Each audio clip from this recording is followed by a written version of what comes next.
Hello everyone. हम लोग colloid topic पढ़ रहे थे और कोलॉइड में अभी तक हम लोग कोलॉइडों का गुण पढ़ रहे थे, जिसमें वैद्युतीय गुण लास्ट क्लास में बताए थे। इसमें ये बताए थे कि कोलॉइडी विलयन में सभी कोलॉइडी कणों पर समान वैद्युतीय आवेश होता है और इसी आवेश के चलते हुए एक दूसरे को प्रतिकर्षित करते हैं, यानी एक जगह इकट्ठा नहीं होते हैं और नीचे बैठते नहीं हैं। यह उनके स्टेबिलिटी का भी मुख्य कारण था। और उसके अलावा आपको बताया था कि किस तरह से क्लोराइड पर चार्ज आता है, किस तरह से क्लोराइड पर आवेश आता है। ये आपको ऑलरेडी समझा चुके हैं। अब आज हम लोग देखते हैं क्लोराइड का ही एक इंपॉर्टेंट प्रॉपर्टी है वैद्युत कण संचलन। ऐसे इसका इंग्लिश वर्ड इंपॉर्टेंट है इलेक्ट्रोफोरेसिस। इलेक्ट्रोफोरेसिस ऑफ क्लोराइड्स, क्लोराइडों का वैद्युत कण संचलन। तो इसमें क्या करते हैं हम लोग, कोलॉइडी विलयन को एक यू आकार के ट्यूब में ले लेते हैं। जब कोलॉइडी विलयन को एक यू आकार के ट्यूब में लेकर इलेक्ट्रोडों की सहायता से विद्युत धारा प्रवाहित की जाती है। ये देखिए यू आकार का ट्यूब है, दो ट्यूब लिए हैं, एक में नेगेटिव क्लोराइड लेंगे, एक में पॉजिटिव क्लोराइड लेंगे, या किसी में पॉजिटिव एक में नेगेटिव क्लोराइड लेंगे। इसमें देखिए कोलॉइडी विलयन ले लिया।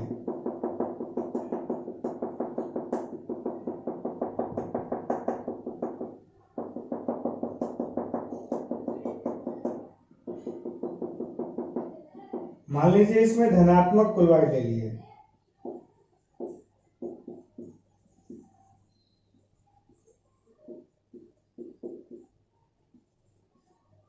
पॉजिटिव क्लोराइड, जैसे आप ले लीजिए फेरिक हाइड्रोक्साइड, और इलेक्ट्रोड ले लीजिए। इलेक्ट्रोड कहने का मतलब एक एनोड ले लीजिए, इसको पॉजिटिव से जोड़ दीजिए, और कैथोड ले लीजिए, इसको नेगेटिव से जोड़ दीजिए।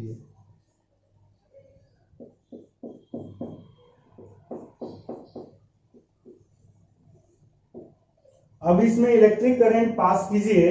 इलेक्ट्रिक करंट पास करने से क्या होगा कि सभी कण पर जब समान आवेश है तो ये सभी कण जो हैं अपने विपरीत आवेश वाले इलेक्ट्रोड की ओर गति करने लगेंगे। ये जो कोलॉइडी कण है इनका विपरीत आवेश देखिए, सभी के ऊपर प्लस आवेश है, धनात्मक क्लोराइड है मतलब सबके ऊपर प्लस आवेश है। अब ये प्लस है तो किसकी ओर गति करेंगे? माइनस की ओर। तो सभी माइनस की ओर गति करने लगेंगे, माइनस वाले इलेक्ट्रोड पर जमा होने लगेंगे, कुछ इस तरह से। इधर से निकलेंगे, देखिए इस तरह से इधर से निकलेंगे, इधर से कम होते जाएगा और इधर बढ़ते जाएगा। तो कोलॉइडी कण जो है इधर से उधर जो जा रहे हैं, जो गति कर रहे हैं अपने विपरीत इलेक्ट्रोड की ओर, इसी को कहते हैं कोलॉइडों का वैद्युत कण संचलन। इसकी सहायता से आप पहचान सकते हैं, अगर मान लीजिए सारे पार्टिकल कैथोड पे जमा हो रहे हैं तो ये पॉजिटिव क्लोराइड होगा, अगर एनोड पे जमा हो रहे हैं तो नेगेटिव क्लोराइड होगा। तो इसकी सहायता से आप क्लोराइडों के आवेश का सही पता लगा सकते हैं। जैसे मान लीजिए इसमें हम लोग ले लिए नेगेटिव क्लोराइड। दो फिगर बनाना जरूरी नहीं है, एक फिगर बना करके भी काम चल सकता है, लेकिन आपको समझने के लिए दो फिगर बना दे रहे हैं ताकि आप ये ना समझें कि सिर्फ पॉजिटिव क्लोराइड ही लिया जा सकता है। क्या आप कोई भी क्लोराइड ले सकते हैं, पॉजिटिव भी ले सकते हैं और नेगेटिव भी ले सकते हैं। और यहाँ पे आपको इलेक्ट्रोड लेना है, ये प्लस वाला इलेक्ट्रोड है और ये माइनस वाला इलेक्ट्रोड है, यानी कि ये एनोड है और ये कैथोड है। और ये ले लिए हैं हम लोग ऋणात्मक क्लोराइड। ऋणात्मक क्लोराइड का मतलब आप समझ लीजिए, बताए थे एग्जाम्पल। ऋणात्मक क्लोराइड की जगह पे हम लोग ले लिए हैं आर्सेनिक सल्फाइड। अब जब विद्युत धारा प्रवाहित करेंगे तो सभी जो कण हैं वो अपने विपरीत आवेश वाले इलेक्ट्रोड यानी कि माइनस है तो सभी अपने विपरीत आवेश वाले इलेक्ट्रोड यानी कि प्लस की ओर गति करेंगे। देखिए इसकी उधर से निकलेंगे और यहां पे आके जमा होंगे।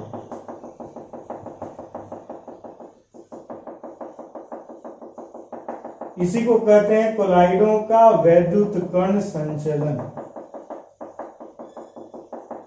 तो लैंग्वेज में भी हम लोग यही लिख देंगे, जब कोलॉइडी विलयन को एक यू आकार के ट्यूब में लेकर इलेक्ट्रोडों की सहायता से विद्युत धारा प्रवाहित की जाती है तो कोलॉइडी कण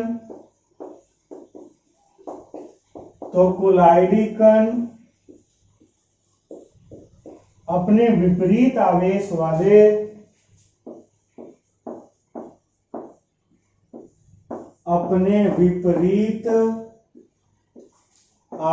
वाले इलेक्ट्रोड की ओर गति करने लगते हैं। इलेक्ट्रोड की ओर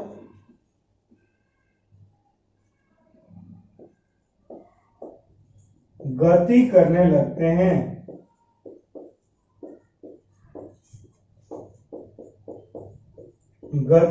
लगते हैं। इसे क्लोराइडों का वैद्युत कण संचलन कहते हैं। इसे क्लोराइडों का वैद्युत कण संचलन कहते हैं।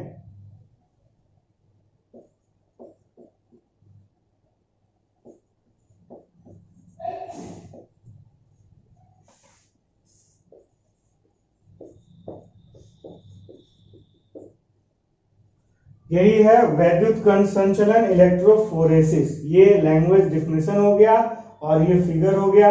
इसको प्रदर्शित करने का तरीका इसको जल्दी से नोट कर लीजिए।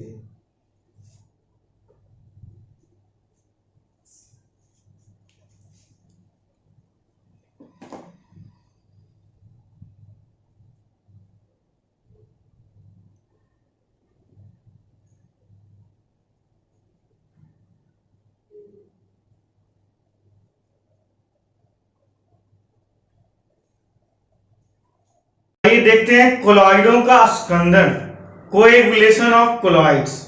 तो कोलॉइडों का स्कंदन क्या होता है? स्कंदन, कोलॉइडों का स्कंदन, कोएगुलेशन ऑफ कोलॉइड्स, या इसको फ्लोक्यूलेशन ऑफ कोलॉइड्स भी बोलते हैं। इसमें क्या होता है, मान लीजिए आप जानते हैं कि सभी कोलॉइडी कणों पर समान वैद्युतीय आवेश होता है। मतलब अगर माइनस होता है तो सब पे माइनस होता है, या प्लस होता है तो सब पे प्लस होता है।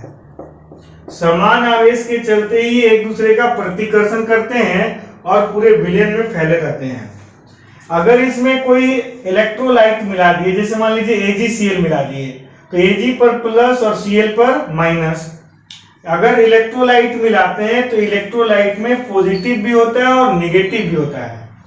अब ये जो निगेटिव पार्टिकल है ये पॉजिटिव के साथ, और अगर पॉजिटिव पार्टिकल है तो निगेटिव के साथ जुड़ करके प्रेसिपिटेट बनाने लगते हैं, नीचे बैठने लगते हैं, अवक्षेप बनाने लगते हैं।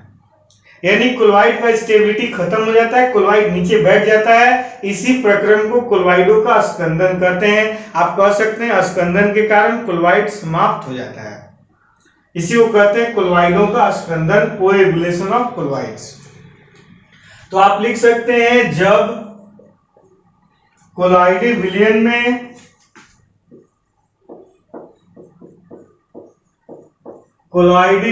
में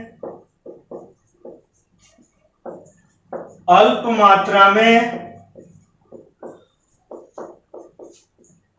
विद्युत अपघट्य मिलाया जाता है,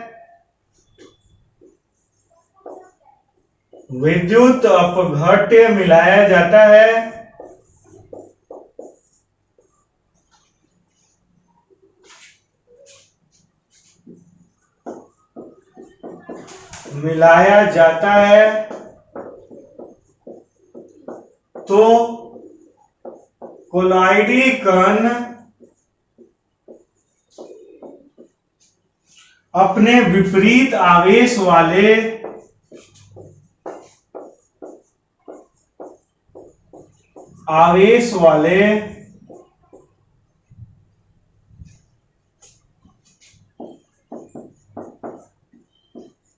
इलेक्ट्रोड अपने विपरीत आवेश वाले आयन के साथ जुड़कर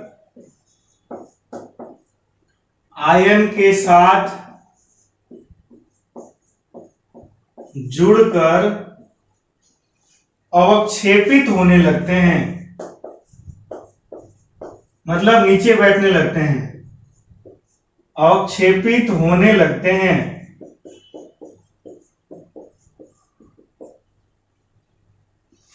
इस प्रक्रम को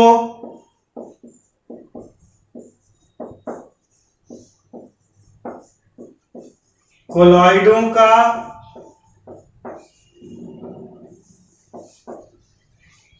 स्कंदन कहते हैं, स्कंदन कहते हैं। इसे ही कोलॉइडों का स्कंदन कहते हैं। अब स्कंदन से रिलेटेड एक नियम भी है जो कि स्कंदन को स्पष्ट करता है, वो है हार्डी-सुलजे का नियम, हार्डी-सुलजे रूल या हार्डी-सुलजे लॉ। हार्डी-सुलजे का नियम बहुत ही आसान है। देखिए, एक होता है कोलॉइडों का फ्लोक्यूलेशन वैल्यू या कोएगुलेशन वैल्यू। तो ये जितना अधिक नीचे इसको बैठा सकते हैं, जितना अवक्षेप बना सकते हैं, उसी को कहते हैं कोलॉइडों का फ्लोक्यूलेशन वैल्यू। अब कितना अधिक बना सकते हैं ये आप ऐसे भी आवेश से भी समझ सकते हैं। अगर एक पॉजिटिव चार्ज है तो एक निगेटिव चार्ज को नीचे अवक्षेप बना रहा है। अगर मान लीजिए 2+ चार्ज है तो 2 नेगेटिव को अवक्षेप बनाएगा। यदि मान लीजिए 3+ चार्ज है तो 3 नेगेटिव को प्रेसिपिटेट कर सकता है। कहने का मतलब कि जैसे जैसे चार्ज बढ़ेगा वैसे वैसे इसका flocculation value, coagulation value, Skandan क्षमता का मान बढ़ते जाएगा। जैसे देखिए, एक नेगेटिव है तो एक पॉजिटिव को प्रेसिपिटेट बना रहा है। अगर 2 नेगेटिव रहता तो 2 पॉजिटिव को प्रेसिपिटेट बनाता। अगर 3 नेगेटिव होता PO4 3- तो ये 3 पॉजिटिव को प्रेसिपिटेट बनाता। तो विद्युत अपघट्य के आयन पर जितना अधिक आवेश होता है उनका स्कंदन करने का क्षमता, फ्लोक्यूलेशन वैल्यू या स्कंदन वैल्यू का मान उतना ही अधिक होता है। इसी को कहते हैं हार्डी-सुलजे का नियम है कि विद्युत अपघट्य के आयन पर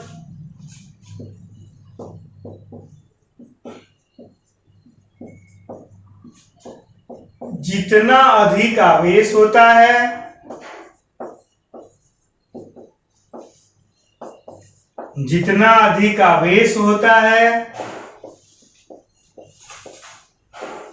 उनका अपने विपरीत कोलॉइड को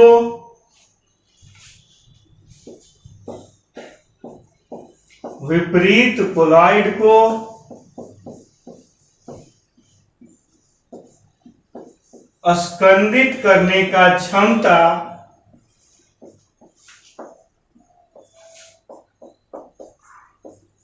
उतना ही अधिक होता है।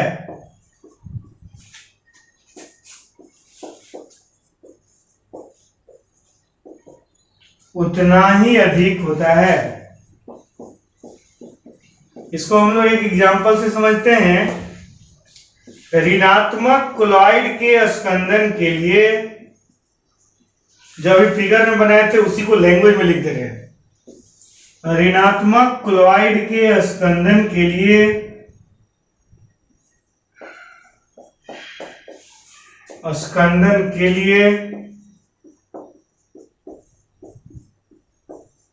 Ag+ Ca2+ एवं Al3+ के स्कंदन क्षमता का क्रम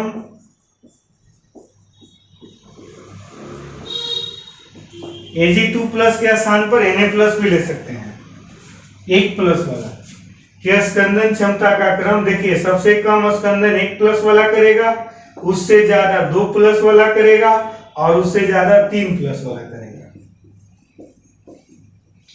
इसी प्रकार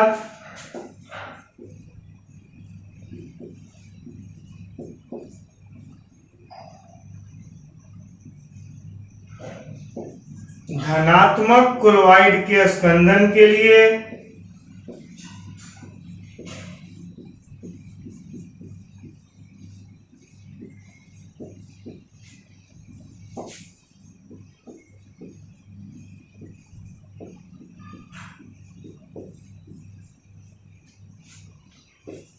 Cl माइनस, PO4 3 माइनस और SO4 2 माइनस के स्कंदन क्षमता का क्रम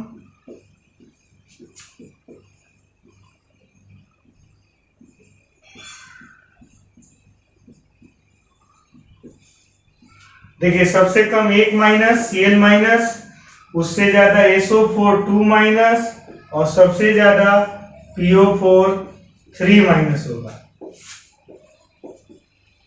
यही है कोलॉइडों का स्कंदन। इसको जल्दी से नोट कर लीजिए।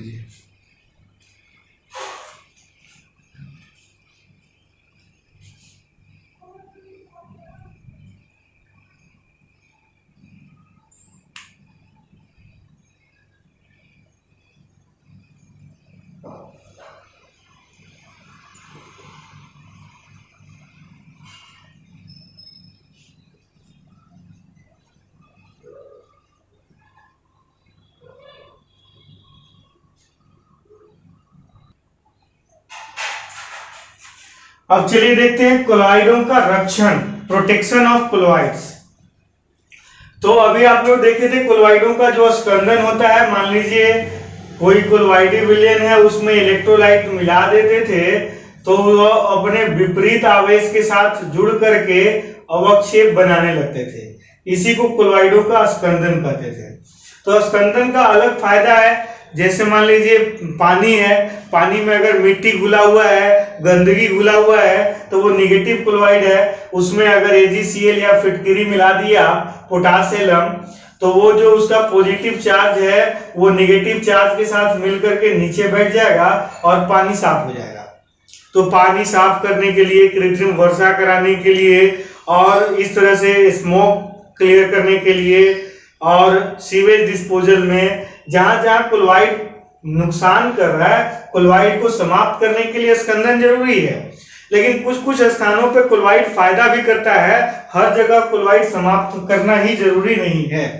तो अगर क्लोराइड समाप्त हो रहा है तो उसे बचाना पड़ेगा, और बचाने का जो विधि है उसी को बोलते हैं क्लोराइडों का रक्षण, प्रोटेक्शन ऑफ क्लोराइड्स। तो क्लोराइडों की रक्षा करने के लिए उसमें द्रव स्नेही सॉल मिलाते हैं।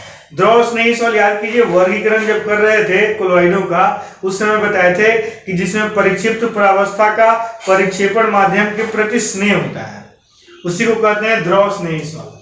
तो क्लोराइडों को अवक्षेपित होने से या स्कंदित होने से बचाने के लिए, क्लोराइडों का स्कंदन रोकने के लिए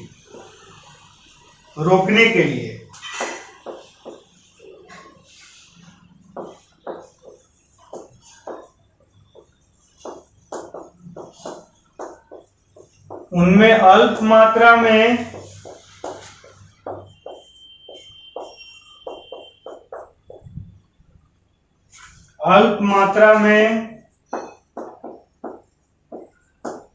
द्रव स्नेही सॉल मिलाया जाता है।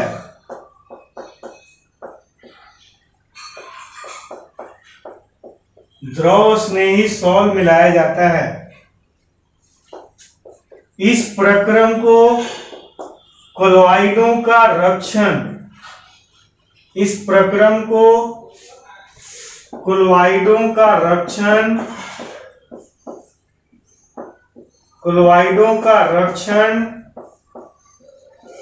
तथा द्रव स्नेही सॉल को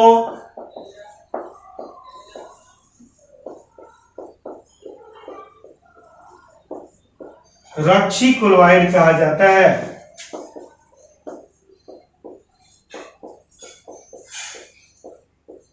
रक्षी क्लोराइड कहा जाता है।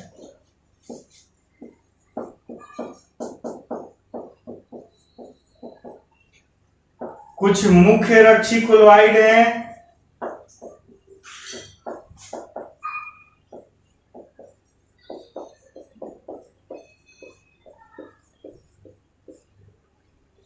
देखिए क्या क्या है रक्षी क्लोराइड, जिलेटिन है,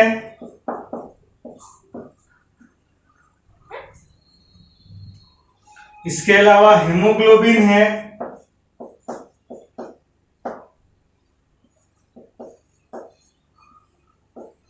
एक एल्ब्यूमिन है,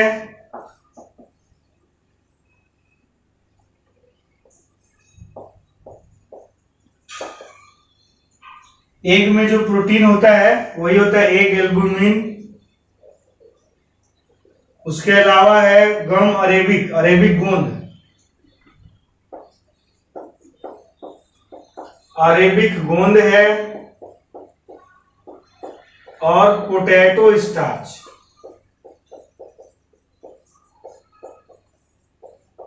ये सभी रक्षी क्लोराइड के अंतर्गत आते हैं।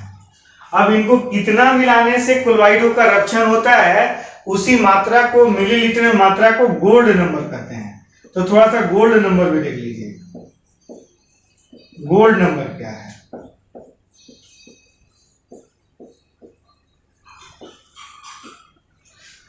तो गोल्ड नंबर का परिभाषा होता है रक्षी क्लोराइड की मिलीलीटर में वह मात्रा। गोल्ड नंबर रक्षी क्लोराइड की मात्रा है और भी मिलीलीटर में, ml मतलब मिलीलीटर समझ लीजिएगा। रक्षी क्लोराइड की मिलीलीटर में वह मात्रा जो 10 मिलीलीटर मानक गोल्ड हाइड्रोसॉल में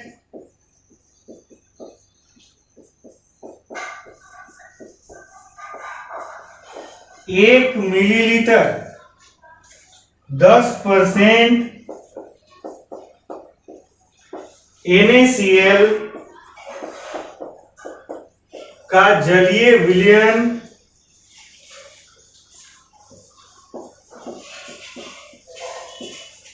मिलाने पर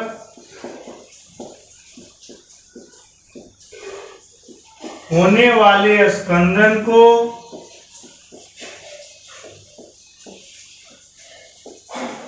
रोकने के लिए आवश्यक होता है, रोकने के लिए आवश्यक होता है।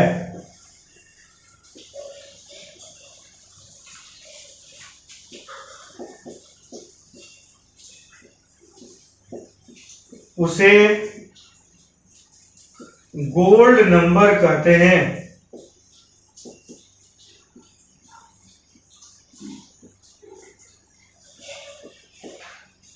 जैसे मान लीजिए 10 मिलीलीटर गोल्ड हाइड्रोसॉल है। गोल्ड हाइड्रोसॉल करने का मतलब सोना का पानी के साथ क्लोराइडी विलयन। मान लीजिए सोना का पानी के साथ क्लोराइडी विलयन यही है। सभी धातु सॉल, सभी धातु के क्लोराइडी विलयन निगेटिव क्लोराइड होते हैं। तो ये सोना का क्लोराइडी विलयन है, निगेटिव पार्टिकल है। और इसमें अगर आप 1 मिलीलीटर NaCl का जलीय विलयन मिला दिए, Na पर प्लस है और Cl पर माइनस है, तो प्लस जो है माइनस के साथ जुड़ करके अवक्षेप बनाएगा। इसको नीचे बैठने से रोकने के लिए इसमें रक्षी क्लोराइड मिलाना होगा। रक्षी क्लोराइड मिलाया जाता है। तो जिस रक्षी क्लोराइड को मिला रहे हैं उसका जितना मिलीलीटर मिलाने से ये बैठना बंद हो जाएगा, उसी को गोल्ड नंबर कहेंगे। एक बार फिर से सुनिए, अगर ये गोल्ड सॉल है, इसमें 1 मिलीलीटर NaCl मिला दिए, 10 मिलीलीटर गोल्ड सॉल है, 1 मिलीलीटर NaCl मिला दिए, और जो NaCl मिलाए हैं वह 10% NaCl का जलीय विलयन है। वैसा विलयन है जिसमें 10% ही NaCl है। ये NaCl हम लोग गोल्ड सॉल में मिला दिए, तो गोल्ड सॉल के जो पार्टिकल हैं इसके पॉजिटिव चार्ज के साथ मिल करके नीचे बैठने लगेंगे, उनका स्कंदन होने लगेगा। इस स्कंदन को रोकने के लिए इसमें रक्षी क्लोराइड मिलाना होगा। जितना मिलीलीटर रक्षी क्लोराइड मिलाने के बाद यह स्कंदन रुक जाएगा, स्कंदन नहीं होगा, उसी मात्रा को कहते हैं गोल्ड नंबर। जैसे जो जिलेटिन है, इसका गोल्ड नंबर होता है 0.001 से लेकर 0.005 के बीच, यानी 0.001 से लेकर 0.005 के बीच जिलेटिन अगर मिलाते हैं तो इसका स्कंदन रुक जाएगा, तो इसका गोल्ड नंबर इतना है। उसी तरह से हेमोग्लोबिन का जो गोल्ड नंबर होता है वो होता है 0.005 से लेकर 0.01 के बीच। एक एल्ब्यूमिन का होता है 0.03 से लेकर के 0.05 के बीच। अरेबिक गोंद का होता है 0.05 से लेकर के 0.1 के बीच। और पोटैटो स्टार्च का गोल्ड नंबर होता है 20 से 25 के बीच। तो ये हो गया इनका गोल्ड नंबर। तो ये रक्शी क्लोराइड के एग्जाम्पल में आप जो लिखे हैं तो इसी के साथ उनका गोल्ड नंबर भी लिखिए। जो नीचे में है ये गोल्ड नंबर है। तो ये क्लोराइडों का रक्षण टॉपिक लिखिए और इसको पूरा लिख लीजिए। इस तरह से हम लोग क्लोराइड को अवक्षेपित होने से बचा सकते हैं।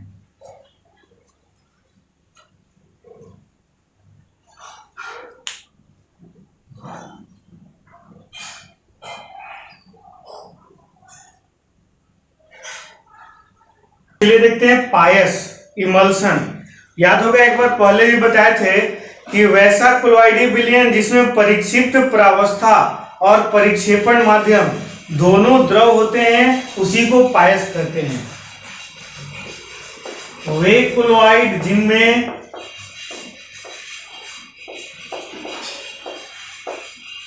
परिक्षिप्त प्रावस्था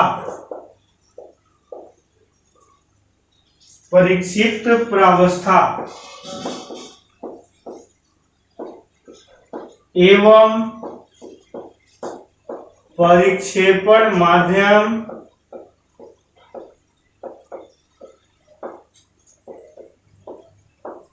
दोनों द्रव अवस्था में होते हैं।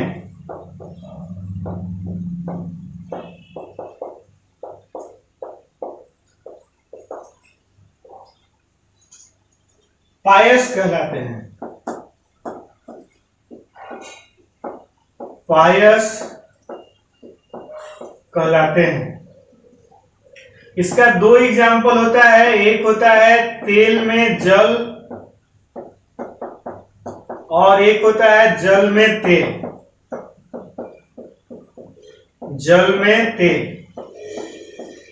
तेल में जल कहने का मतलब वाटर इन ऑयल, मतलब जिसमें तेल ज्यादा हो और पानी कम हो। जैसे मक्खन। मक्खन आप देखे होंगे, मक्खन में तेल ज्यादा होता है और पानी कम होता है। कोल्ड क्रीम भी देखे होंगे, कोल्ड क्रीम में भी तेल ज्यादा होता है, पानी कम होता है। इसी तरह से जल में तेल यानी कि ऑयल इन वाटर, जिसमें पानी ज्यादा होता है और तेल कम होता है। जैसे कि दूध। दूध में तैलीय पदार्थ कम होता है और जल वाला जो घटक होता है वो ज्यादा होता है। इसके अलावा वैनिशिंग क्रीम भी इसका एग्जाम्पल हो जाएगा। वैनिशिंग क्रीम इत्यादि। तो ये पायस का एग्जाम्पल हो गया। अब पायस बनाने का जो प्रक्रम होता है, दो घटक, तो जल घटक और तेल घटक, दोनों को मिलाकर के पायस बनाते हैं। तो साथ में एक और एक्स्ट्रा चीज मिलाना होता है जिसको कि पायसी कारक बोलते हैं। तो दोनों को पायसी कारक के साथ मिलाते हैं और पायस बनाते हैं। उस प्रक्रम को पायसीकरण कहते हैं। पायस के दोनों द्रव घटकों को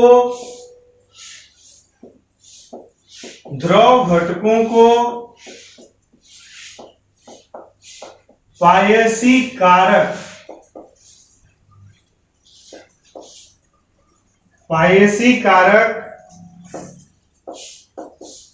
की उपस्थिति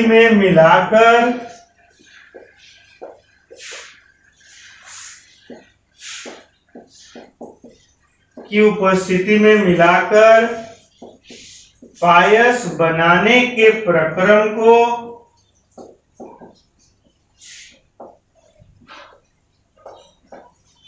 पायसीकरण कहते हैं।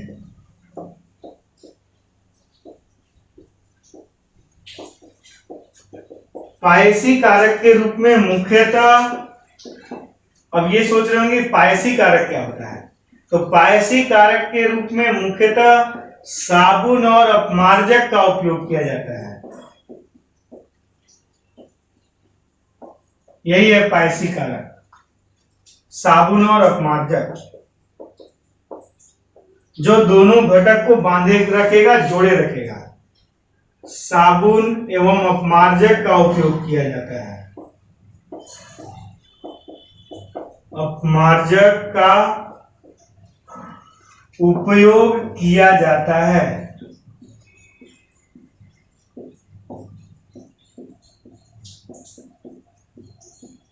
ये तो हो गया पायस बनाने का प्रक्रम। अब दोनों घटक को अलग कीजिएगा तो उसको विपायसीकरण कहते हैं। पायस के दोनों द्रव घटकों को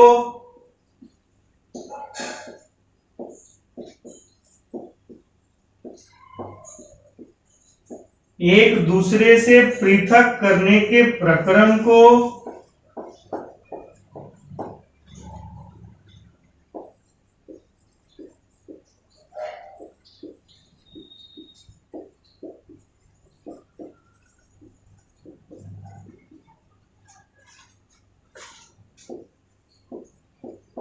विपायसीकरण कहते हैं।